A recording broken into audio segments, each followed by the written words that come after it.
রিঙ্কু, রাসেল এবং রমনদীপ 12, 4 এবং 6 যথাক্রমে। কেকেআরের মিডল অর্ডার যদি এমন রান করে সেই ম্যাচ কেকেআর জিতবে না, এটা বলার জন্য ক্রিকেট পণ্ডিত হওয়ার দরকার পড়ে না।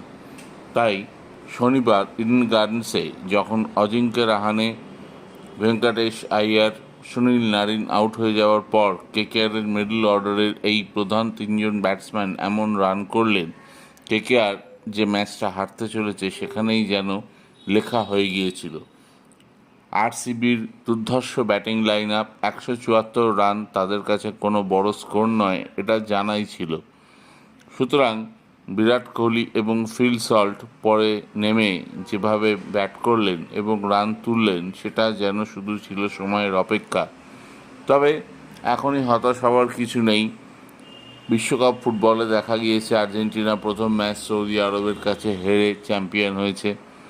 এরকম আরও অনেক ইনস্ট্যান্স আছে, আরও অনেক এক্সাম্পল আছে ক্রিকেটে। এমনকি প্রথম ম্যাচ অনেক সময় হেরে যাওয়া ভালো, ভুল ত্রুটিগুলো চোখে পড়ে। তো কেকেআর সমর্থকরা অবশ্যই আশা করতে পারেন প্রথম ম্যাচ ইডেনে হারার ফলে নিজেদের পরবর্তী ম্যাচ অর্থাৎ রাজস্থানের বিরুদ্ধে ঘুরে দাঁড়াবে কেকেআর। এবং অজিঙ্ক্য রাহানেও কথা দিয়েছেন এই হারের বদলা রাজস্থান ম্যাচ থেকেই নেওয়া শুরু করবেন তারা। তবে গৌতম গম্ভীরের অভাব মেন্টর হিসেবে কলকাতাকে ভোগাবে, এটা বলাই যায়।